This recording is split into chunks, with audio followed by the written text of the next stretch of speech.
Buen día. Gracias al comité organizador por la invitación a participar de la jornada del Sanatorio Fino Quieto. Para nosotros es un placer y un honor compartir la experiencia durante la pandemia con el trabajo realizado desde el Comité de Bioética del sanatorio.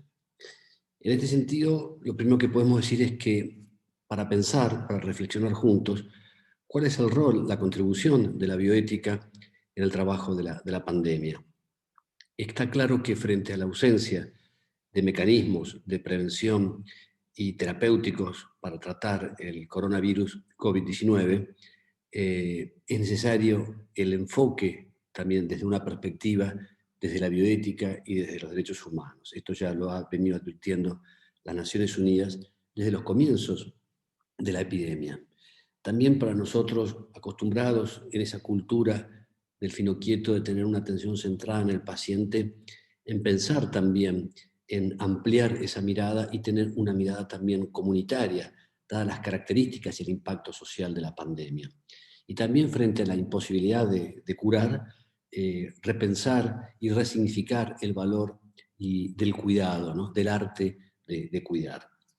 En este sentido, nosotros también creemos que las tres esferas, digamos, de la bioética pandémica.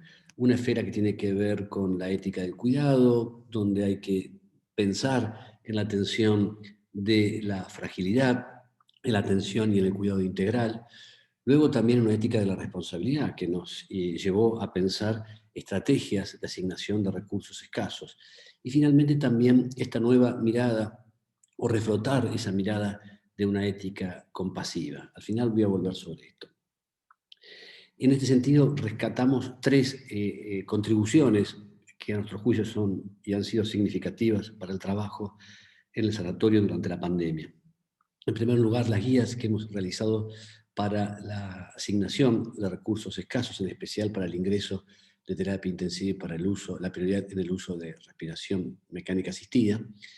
En segundo lugar, cómo hemos contribuido a intentar promover procesos de mejora de escucha y de comunicación activa a través de una guía de comunicación telefónica en situaciones difíciles. Y en tercer lugar, una guía para también un protocolo, podríamos decir, ético-legal, para permitir el acompañamiento de familiares en pacientes en situaciones de últimos días u horas de vida. En cuanto a la primera recomendación, es importante también tener en cuenta el contexto. Nosotros las realizamos durante el mes de abril. Estas guías se hicieron inclusive antes, mucho antes, meses antes de que el país haya tenido guías oficiales del Ministerio de Salud. De ahí que creo que digamos, el esfuerzo que hizo el comité y la institución al aprobar estas guías ha sido una propuesta innovadora, valiente y en un punto osada también. Estas guías nosotros las anclamos en estos tres principios que fueron un poco más allá de los principios clásicos de la ética clínica. Pensamos que estos principios de la dignidad, la solidaridad y la justicia eran y siguen siendo esenciales. Dignidad es simplemente considerar a cada persona como un ser único e irrepetible. En cada paciente también tener esa obligación, esa convicción de que se trata de tratarlos como fines en sí mismos y nunca como medios. Solidaridad consiste en abrir la mirada, en tener estrategias de cooperación institucional, tratando también de ayudar y de cuidar sin descuidarnos. Y en definitiva, justicia y equidad tienen que ver con distribuir de la mejor forma posible las cargas y los beneficios que impone de alguna forma, que impuso en su peor momento la pandemia. En cuanto al triage, teníamos que separar, es decir, había que, triage significa separar y discriminar significa separar. A veces podemos separar bien y a veces podemos separar mal. Digamos, entonces, discriminación negativa nosotros hemos visto, por ejemplo, en otros países que han sido muy cuestionados, por ejemplo, cuando la edad simplemente se tomaba como un criterio de asignación primario de recursos, nosotros en nuestras guías la edad recién comienza a considerarse como un criterio secundario cuando hay, digamos, un empate entre, por ejemplo, la gravedad de la patología y el empate en términos de pronóstico. Y discriminación positiva también significa cuando separamos, pero lo hacemos por un compromiso ético, con un compromiso en términos de justicia, justicia restaurativa o justicia distributiva, Por eso nosotros decidimos que los trabajadores de la salud tenían que tener un punto más en ese score para la asignación de recursos. En cuanto también a los criterios de ingreso de terapia intensiva, para nosotros también fue una gran oportunidad reflexionar sobre esto, porque muchas veces habíamos visto que un ingreso inapropiado en terapia intensiva era el comienzo de esa catarata, esa pendiente resbaladiza que se llama encarnizamiento terapéutico. Y nos pareció muy importante que esos criterios también sean claros, transparentes, preestablecidos y conocidos por todos. También nos encontramos con que a pesar de que el retiro o la abstención de una medida de soporte vital como la respiración mecánica asistida tiene la misma equivalencia moral, podríamos decir legal, sabemos que es más fácil desde todo punto de vista digamos, la abstención que el retiro del soporte vital. Por eso hemos establecido también estos criterios de alguna forma que permiten tomar decisiones que no signifiquen un agobio para aquellos que están en esa línea de acción en las salas de cuidados intensivos o en el área de urgencia. También hemos sugerido que las personas que integren ese grupo de asignación de triage sean especialistas con experiencia en cuidados clínicos, en clínica médica, y que sobre todo tengan liderazgo institucional y que sean ajenos al equipo tratante. También conformamos en nuestro comité de bioética unidades de apoyo ético. Se trataba de 3 miembros de nuestro equipo, de nuestro comité, que iban a tener una guardia, digamos, permanente, una guardia pasiva al servicio de cualquier requerimiento que requieran, digamos, que pidan los distintos equipos de salud. Aquí les dejo simplemente para que tengan en cuenta cómo se ha elaborado. Para nosotros era muy importante ir de la teoría a la práctica, que nuestras recomendaciones tengan posibilidades de uso. Por eso aquí hemos realizado estas planillas, como ustedes pueden ver, que era una planilla sencilla, donde directamente se ponían, se tabulaban cada uno de estos scores clínicos, en donde, como vemos aquí también, el propósito era salvar la mayor cantidad de vida posible, luego la mayor cantidad de años de vida, y donde la edad otorgaban determinados puntos de score, pero como principios de consideración secundaria. Luego esto se había establecido gracias al apoyo del área de emergencias de Nazareno y del área de computación, de informática, cómo uno podía subir al Google con un código QR y después tener directamente estas planillas que establecían y permitían tener ese score rápidamente. Luego, la segunda recomendación, como les decía antes, y esto también hay que tener en cuenta en el contexto en que realizamos esta recomendación, fuimos también una de las primeras instituciones del sector privado de salud que las tomaron, que tenían que ver con poder acompañar a los pacientes en los finales de vida. Nosotros siempre, y esto también aconteció mucho antes de que aparecieran los protocolos oficiales, recordemos que esta situación se daba cuando estaban absolutamente prohibidas las visitas de cualquier familiar o allegado. A nosotros nos pareció que era una situación de alta inequidad y de elevado sufrimiento que los pacientes muriesen solos.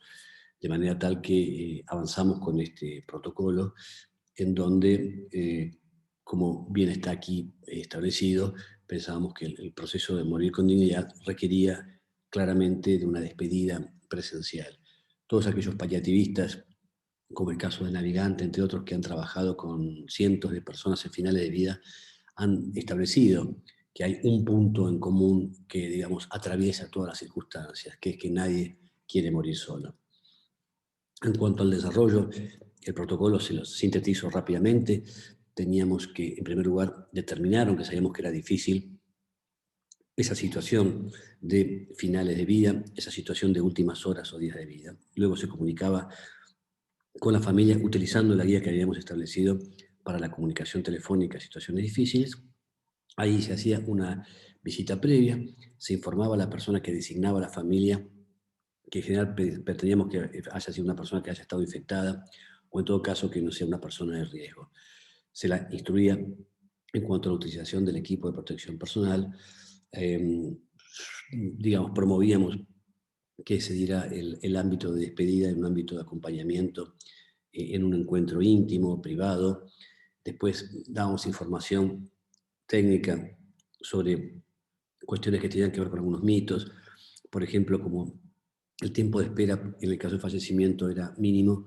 Tratamos de establecer que la bolsa mortuaria no se cerrara, o que en todo caso recomendamos que existiese una zona de transparencia en la zona cervicofacial. Ofrecíamos también siempre apoyo para que tengan contención en el caso que lo requiriesen, religiosa o sacerdotal.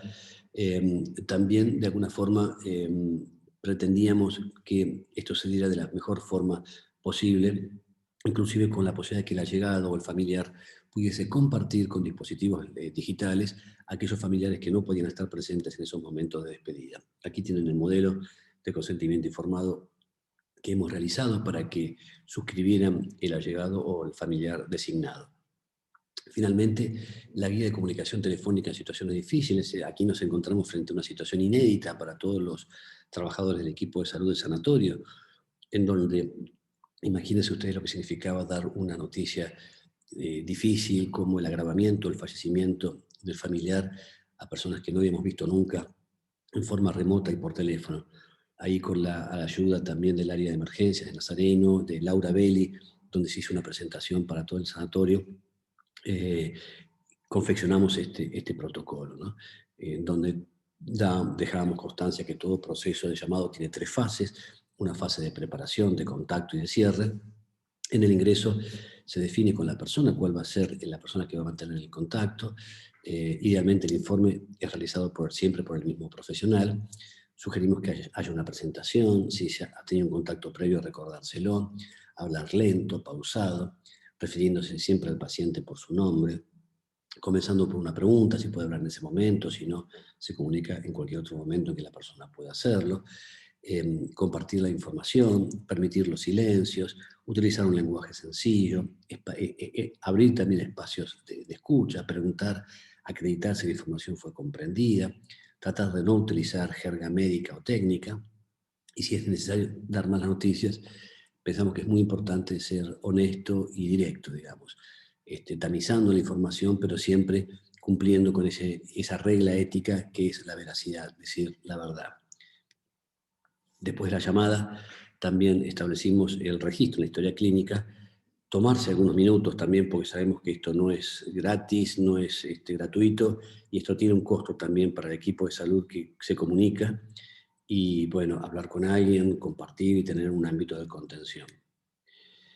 Para ir terminando, queridos amigos, yo creo que la experiencia nuestra ha sido muy rica y creo que muy importante. Por eso recordamos aquella frase de Galeano cuando decía: mucha gente pequeña en lugares pequeños, haciendo cosas pequeñas puede cambiar el mundo. Por eso quiero, de alguna forma, homenajear a todos los integrantes del comité que están aquí.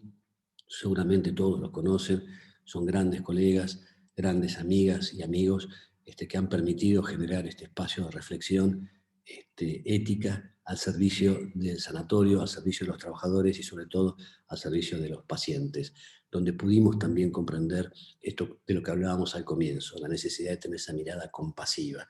Compasión sabemos que no es lástima ni misericordia. Compasión es ese sentir, ese deseo de apertura y de sensibilidad frente al sufrimiento propio y ajeno, surgidos con esa intención genuina, ese deseo irrefrenable de querer aliviar y prevenir ese sufrimiento. En el Día del Médico y de la Médica yo creo que es importante también reflexionar sobre la compasión. Creo que es el principal y último motivo por el cual todos de alguna forma han decidido ser trabajadores de la salud. Ya Hipócrates, hace 2500 años, nos enseñaba de esta mirada compasiva. Que se trata en definitiva que es más importante saber qué tipo de persona tiene una enfermedad que saber qué tipo de enfermedad tiene una persona. Y para terminar, para concluir, sabemos que la pandemia es una tragedia, pero también ha sido y merece ser considerada como una oportunidad. Jacques Camus nos decía: en el mundo siempre hubo guerras y pestes, pero siempre nos tomaron desprevenidos. Yo espero que esta pandemia nos enseñe que precisamos modelos de atención solidarios, justos y compasivos. Y sobre todo, digamos, que nos quede ese convencimiento fuerte y preciso de que nadie se salva solo. Les agradezco mucho su atención.